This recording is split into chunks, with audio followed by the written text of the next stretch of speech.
So students, welcome to iScholar again.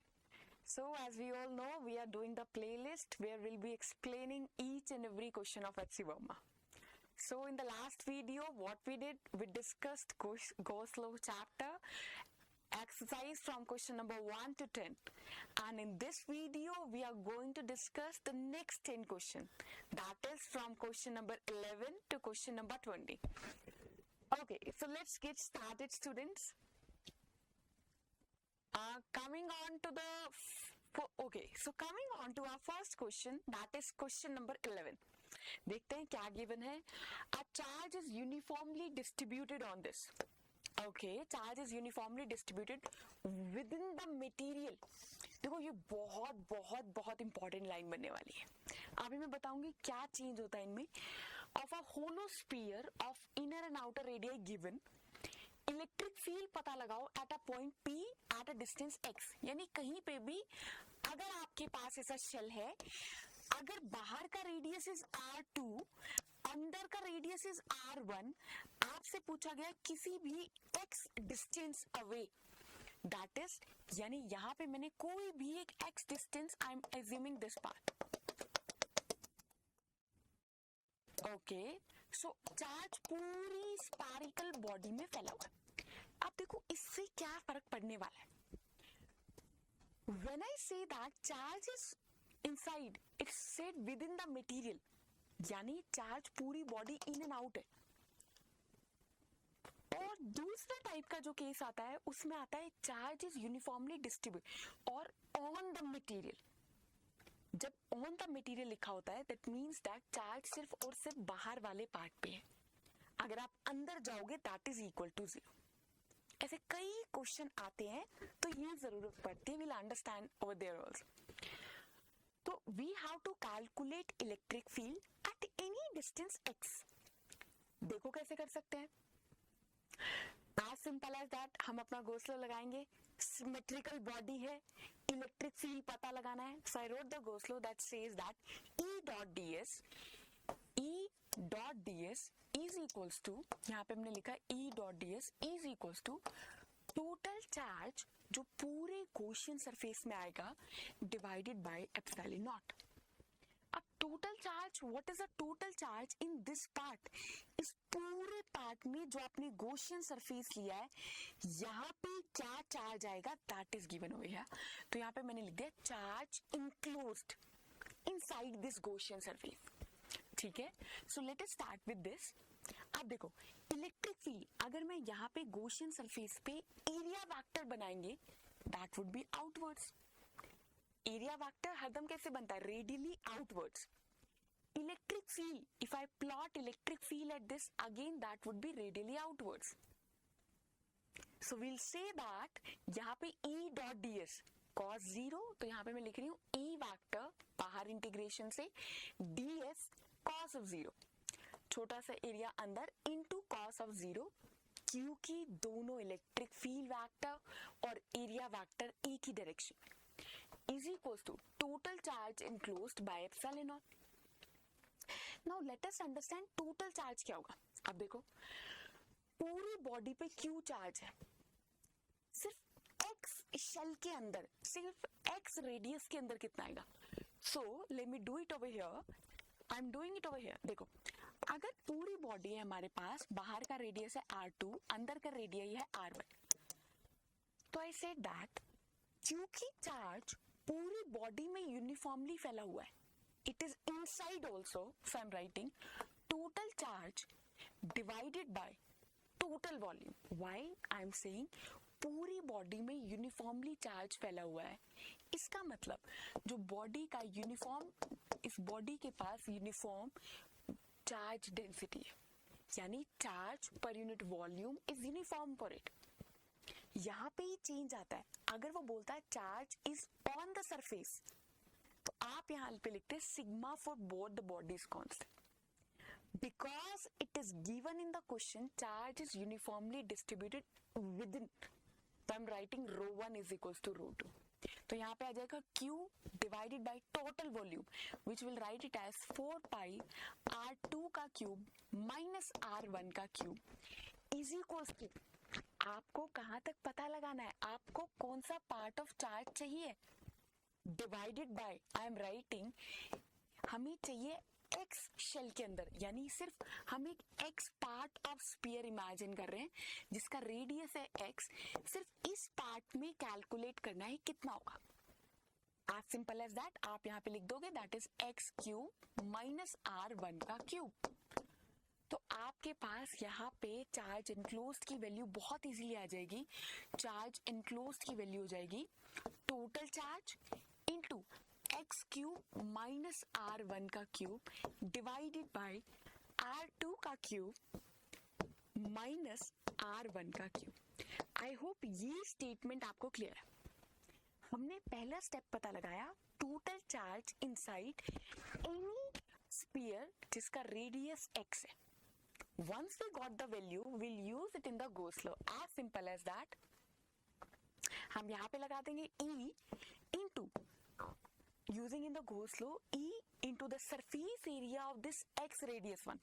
तो यहाँ पे मैंने लिखा 4 pi x square is equals to, अब देखो यहाँ पे आएगा total charge enclosed. We'll use it over here. That will become as, अभी हमने ड्राइव किया था, that is I'll write the same equation over here. So that is simply q into x का क्यूब माइनस R1 का cube divided by R2 का cube minus R1 का cube. आपको क्या पता लगाना है, आपको पता लगाना है इलेक्ट्रिक फील्ड की value. So we'll be taking it as, just I'll bring the electric field over here and the rest term will be taken over here in the denominator, which will give us electric field value would be simply as simple as that, q by 4 pi x square is in the denominator and it will become as x का cube minus R1 का cube divided by R2 का cube minus R1 का cube. Am I clear with this? So in this way हमने calculate किया electric field inside the shell of this spherical surface. Okay, coming on to the next question, that is question 12th. A charge is placed at the center of uncharged hollow metallic sphere. यानी एक hollow metallic sphere है आपके पास और जिसका radius E mentioned है. Charge is placed at the center. Okay, let's see further. Charge यहाँ पे centre पे रखा हुआ है. Find the density on the inner surface and on the outer surface. पहला सवाल, कितना सिंपली हम डील कर सकते हैं, सरफेस डेंसिटी पता लगाना है. Surface density simply charge divided by the area of this. तो चार्ज की वैल्यू यहाँ पे क्या हो जाएगी, आप बोलोगे इनर पार्ट पे, अंदर वाले पार्ट पे चार्ज क्या होगा, विल से देखो चार्ज है यहाँ पे Q, पॉजिटिव Q. अब चार्जेस, एक कंडक्टर की प्रॉपर्टी होती है कि सारा चार्ज ट्राई करता है कि वो सरफेस पे आ जाए. अगर यहाँ पे Q चार्ज है तो वो ट्राई करता है सारा का सारा चार्ज सरफेस पे आ जाए. यानी ये Q चार्ज अपने जितना सेम मैग्नीट्यूड इंड्यूस करेगा एट द इंटरनल पार्ट. ये इंटरनल माइनस Q चार्ज बाहर वाले पार्ट पे चार्ज इंड्यूस करेगा प्लस Q, सेम मैग्नीट्यूड. तो if you take the whole sum of all the charges, आप देखोगे Q minus Q 0, total charge conductor पे अब भी पॉजिटिव Q ही है विच केम आउटसाइड. क्लियर? तो अब सिग्मा पता लगाना है. सबसे पहले पूछा इनर सरफेस, तो I am writing at the inner surface it is minus Q by area, that is 4 pi a square. और आउटर वाले पे क्या होगा, आप यू बोलेंगे आउटर वाले पे it is as simple as that, which will become, outer वाले पे चार्ज है positive Q divided by 4 pi a square. Am I clear with this? Okay, coming on next. सवाल में बोल रहा है if charge is put on the sphere on the inner and the outer surfaces. आप क्या कर रहे हैं, यहाँ पे charge is put on the surface. एक कैपिटल Q चार्ज ऑलरेडी अंदर था, एक स्मॉल Q चार्ज उसने सरफेस पे प्लेस कर दिया. Again they are asking you what is the surface density on inner and outer. Same question, so हमने क्या किया, बस एक बाहर चार्ज भी अप्लाई कर दिया। तो I thought again if plus Q यहाँ है जिसकी वजह से माइनस क्यू यहाँ इंड्यूस होगा एंड यहाँ पे भी प्लस क्यू आ जाएगा। तो as simple as that inner वाले पार्ट पे density would be minus Q divided by 4 pi a square. Clear? और बात करें आउटर सरफेस पे, तो आउटर पे क्या हो जाएगा, आउटर पे एक और चार्ज एग्जिस्ट करेगा, द आउटर मोस्ट पार्ट, जो बाद में आके आपने इंसर्ट किया, that is you will say बाहर वाले चार्ज पे हो जाएगा capital Q plus Q divided by 4 pi a square. यही चार्जेस हैं बाहर, तो हमने दोनों चार्जेस को एज इट इज प्लेस कर दिया। Find the electric field inside the sphere at a distance x in the situation. अच्छा, दोनों केस में we also how to calculate electric field. Okay, let us do this at a distance x from the centre. अगर मैं यहाँ पे पता लगा रही हूँ x फ्रॉम द सेंटर, देखो इलेक्ट्रिक फील्ड हरदम आता है फ्रॉम गॉस लॉ। हमने देखा था कि E dot ds, let me move it on the next slide. अब यहाँ पे आपके पास पहले केस में Q चार्ज है, कैपिटल Q, और आपसे x डिस्टेंस पे पूछा हुआ है।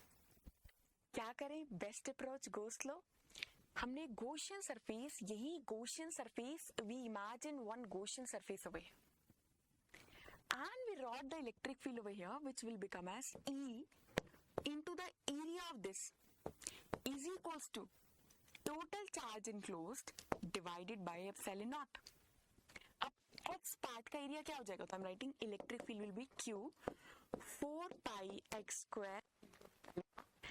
तो इलेक्ट्रिक फील्ड की वैल्यू आ रही है as to be Q 4 pi epsilon naught as x square। दूसरे केस में it is given calculate electric field at a distance x from centre in the case B।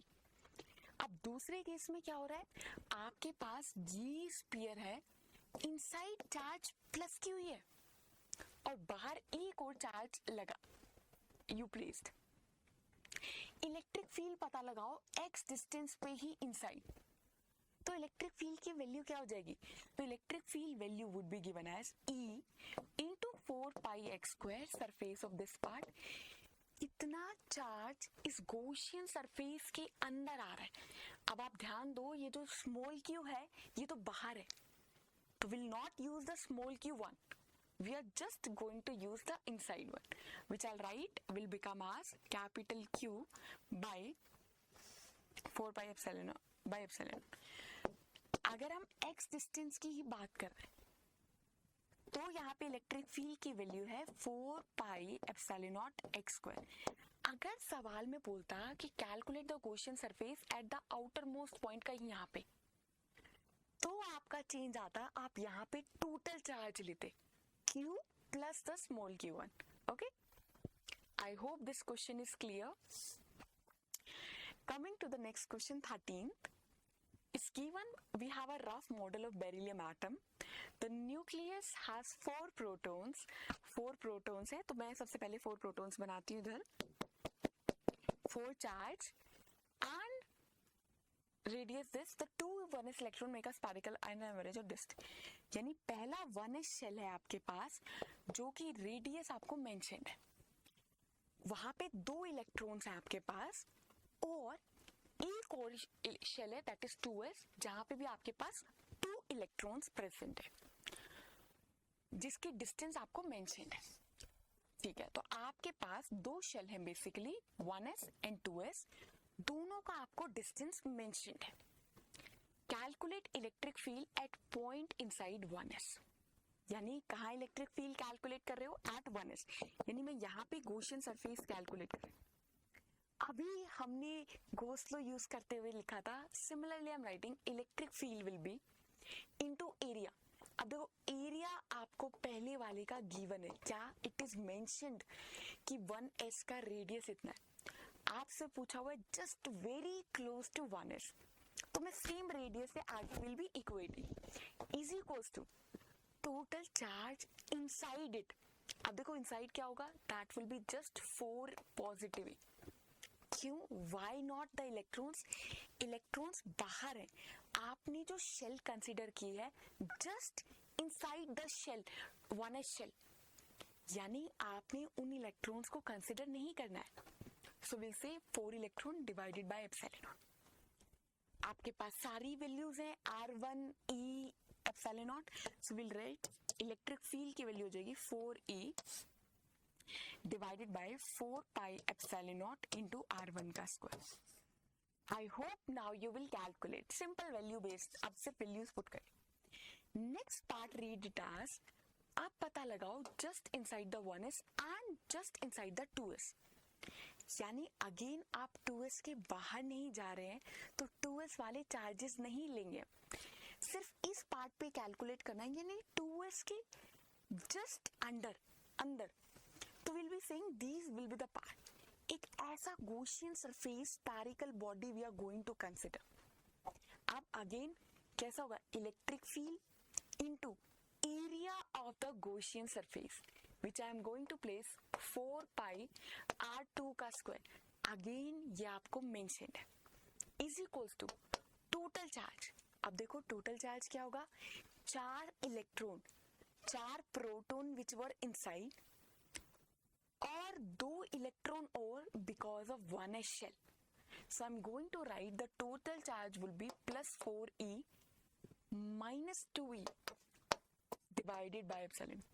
Total charge तो यही आ रहा है, that is 4E because of proton and 2E because of electron. तो total charge की value आपके पास क्या हो जाएगी? 2E by epsilon naught. Electric field 4 pi R square. Am I clear? Again यहाँ से वैल्यू पुट करते हुए you can easily calculate the value of electric field. I hope this question is clear. Now coming on next, electric field पता लगाओ from a line charge.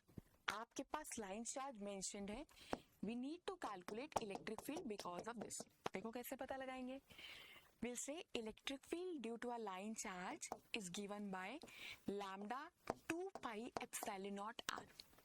It's very good if you remember the basics फॉर्मूले, it will save you a lot of time. तो बस अब देखो मैं calculation easy करने के लिए 2 से ही मल्टीप्लाई एंड 2 से ही डिवाइड. वाई? सो दैट अब देखो ये जो नीचे वाला टर्म है क्या बन जाएगा? 4 pi epsilon not.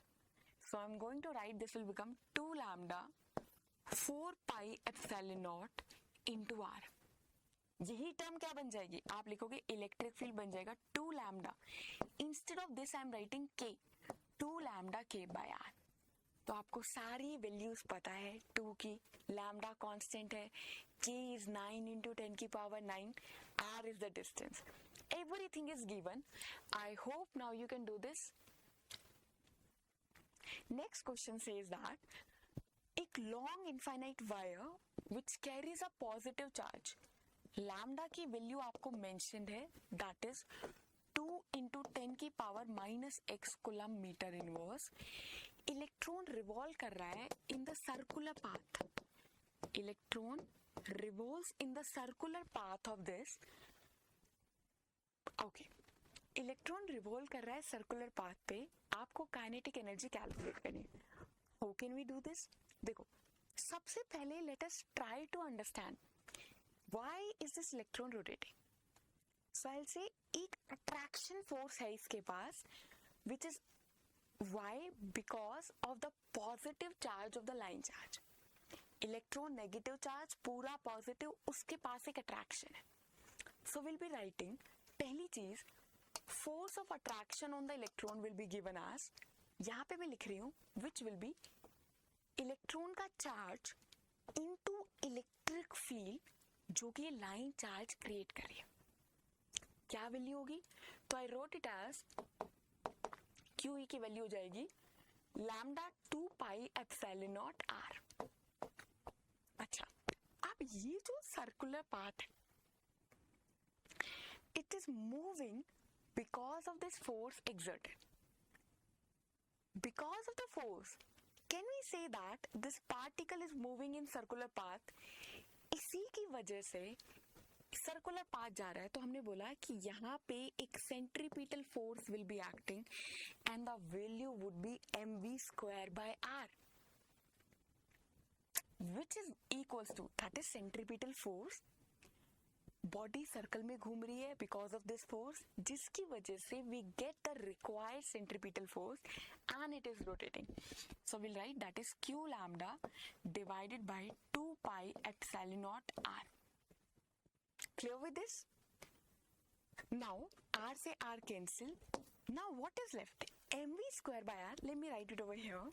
The equation says that mv square by is equals to q lambda divided by 2 pi epsilon. अब देखो what I'm doing, I'm dividing the whole equation LHS and RHS by 2. Why? अब ध्यान से मुझे देख के बताओ, what is this now? Isn't it just the kinetic energy of the body? Kinetic energy of electron. So I'll write kinetic energy of electron is equals to q lambda by 4 pi epsilon naught. Again 4 pi epsilon naught. What is this? This is k. So kinetic energy of any body is q k lambda. Am I clear with this? Okay students. So coming on next, एक long cylindrical volume है जिसपे uniformly distributed charge of density rho. Okay, find the electric field at a point P inside the cylindrical volume at a distance x from the axis. यहाँ पे हमें calculate करना है electric field की value. तो what I am taking, again देखो electric field calculate करना है. कैसे करेंगे? एक गॉसियन सरफेस क्रिएट करते हैं, पूरी बॉडी पे है, तो मैंने माना कि यहाँ पे x रेडियाई का आई टुक अ सिलेंडर जिसकी लेंथ है मान लो l और रेडियाई है x. क्लियर? अब मेरा टारगेट बस ये है कि गॉसियन सरफेस मेंशन्ड है, गॉस लॉ लगाएंगे एंड इलेक्ट्रिक फील्ड कैलकुलेट करेंगे of the symmetrical body. So I am saying the electric field will be E dot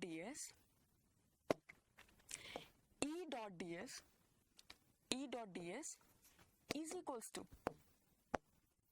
आपके पास वैल्यू आ जाएगी E dot ds is equals to total charge enclosed divided by epsilon. Right? I just wrote the Gauss law. So I said that uniformly charge distributed, find the electric field. Okay. So again you will say कि body will have a positive charge और electric field ऐसे generate होने वाला है. So first thing, इतना तो मुझे समझ में आ गया, is because of the first and because of the second there is no flux. Why? Area vector and electric field are perpendicular here, right? So we'll say flux सिर्फ इस वाले part से आएगा. So I'm writing electric field into the surface area of this. कितना हो जाएगा? You will write it as बेटा 2 pi xl will be equal to total charge enclose कितना है. सवाल में बोला हुआ है कि यूनिफॉर्मली डिस्ट्रीब्यूटेड है, यूनिफॉर्मली डिस्ट्रीब्यूटेड है और डेंसिटी दे रखी है rho. Rho means charge by volume. So I am using it, that is rho into volume जिस पार्ट का आपको कैलकुलेट करना है divided by epsilon. We want just of this part of radii x. So I'm putting the values over here. This will become electric field 2 pi xl. I wrote it as it is. Okay, is equals to, अब देखो density rho, volume क्या बन जाएगी? Volume of this part कितना होता है? Volume of cylinder is pi x square l. Pi x square into l divided by epsilon naught. Clear? अब देखो, we'll just simplify the equation and the question is done. X से X cancel, L से L cancel. So the electric field will be just given by rho pi rho X. Okay, pi will also cancel out, will become as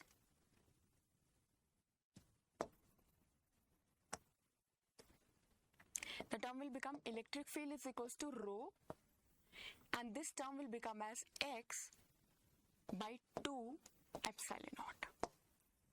So we calculated the value of electric field for this cylindrical part also. I hope the question is clear to you. Now moving on next, we have non-conducting sheet of large area and thickness D. Okay.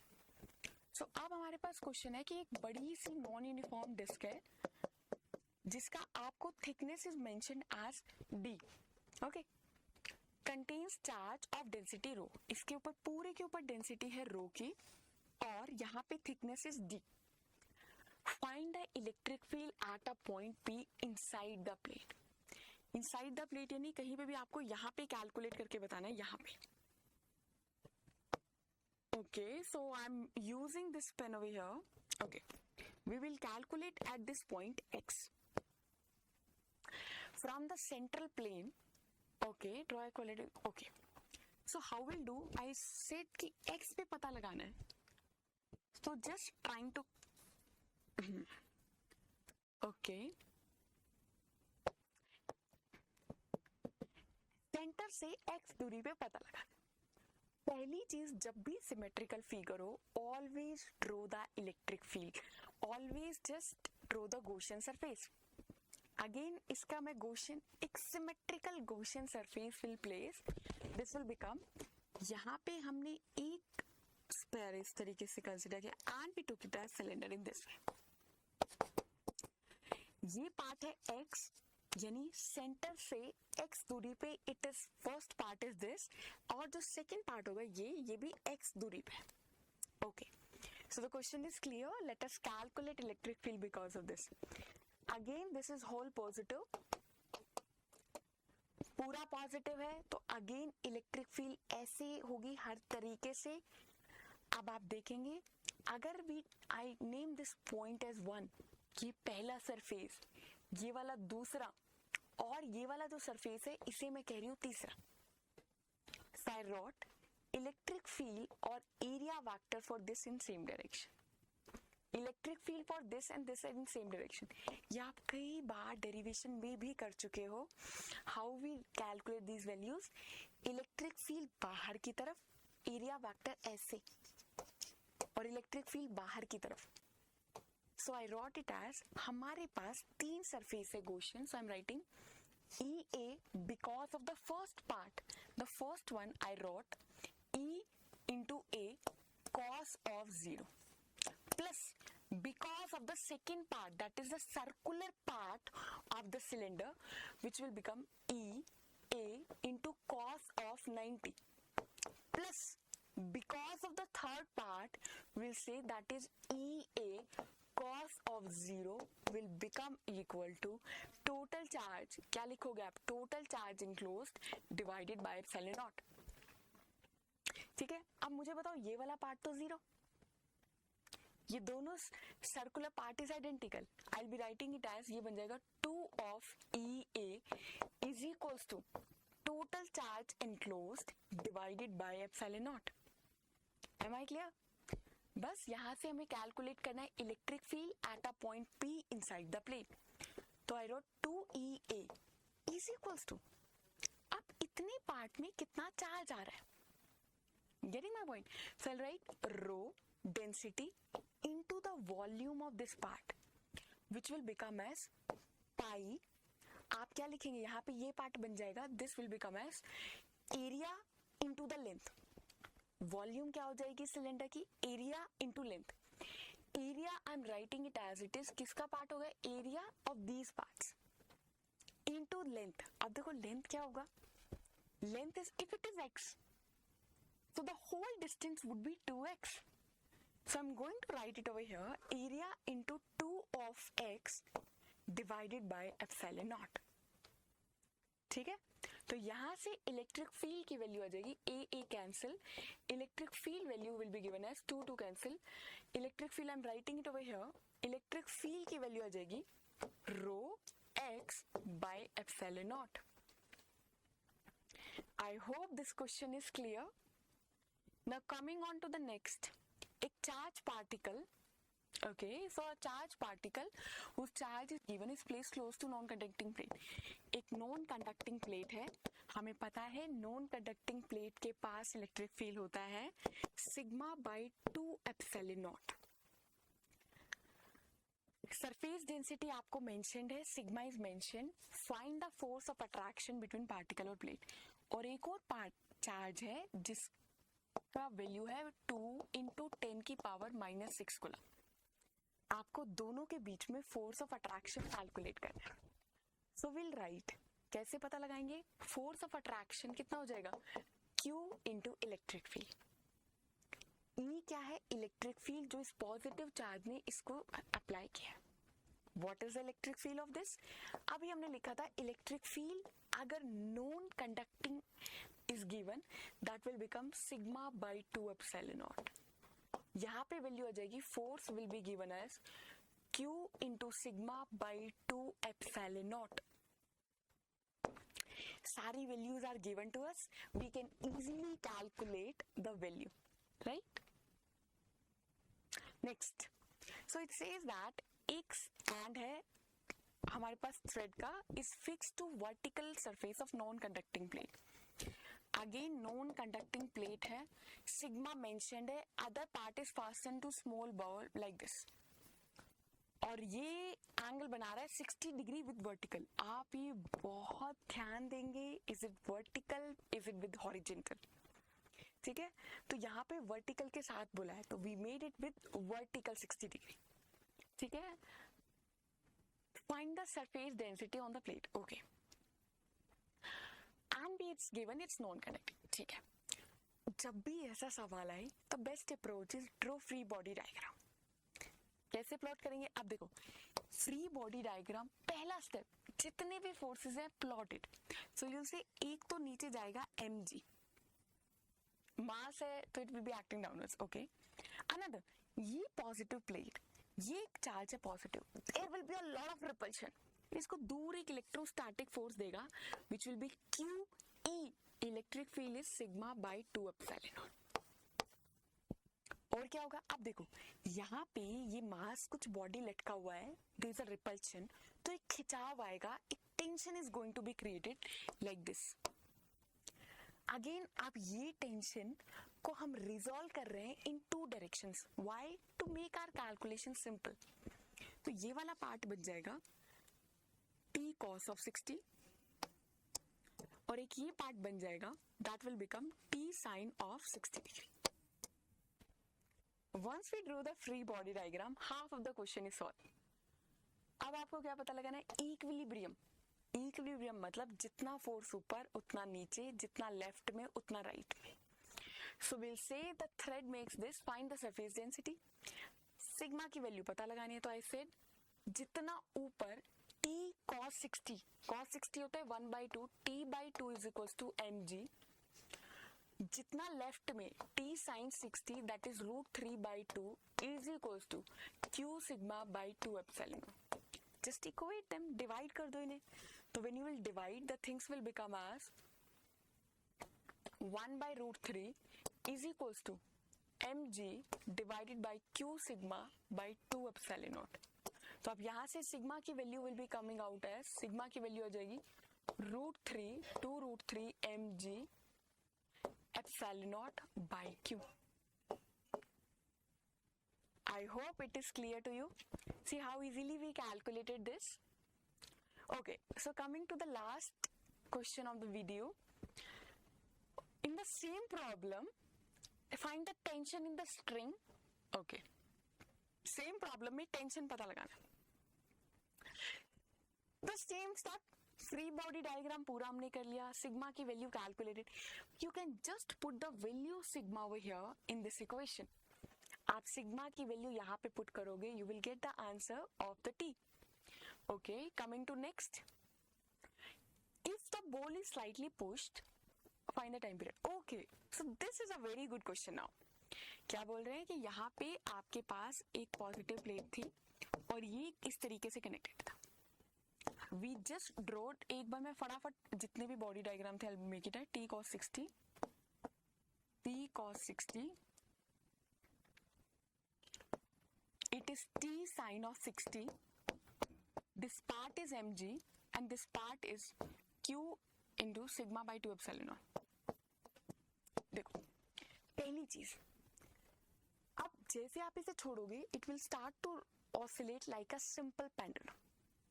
We know that the simple pendulum time period is 2 pi under root L by G.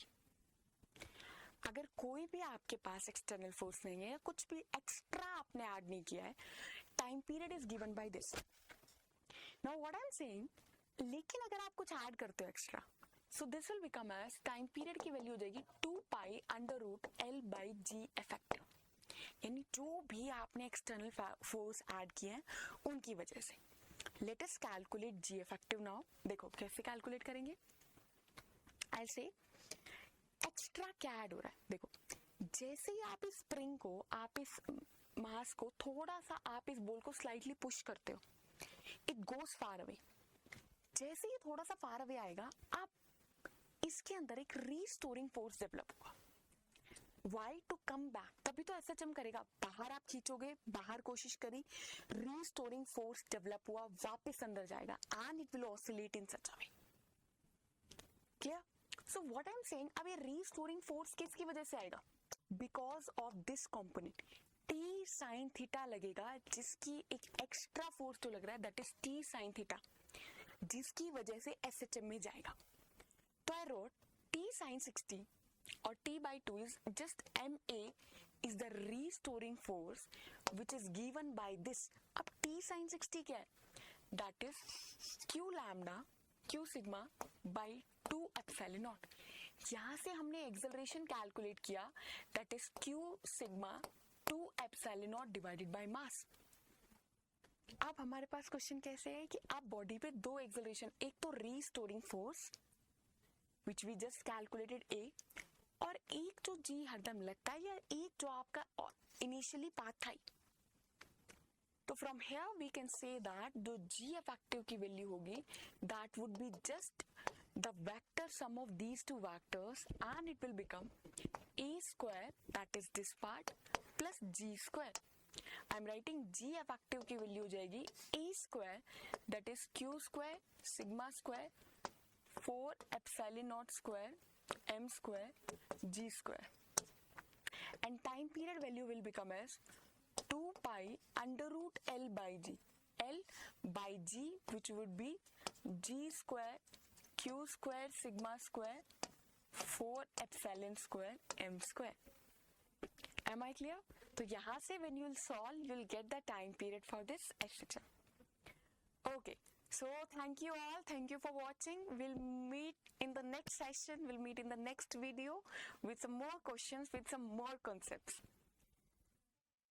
Okay. Thank you all.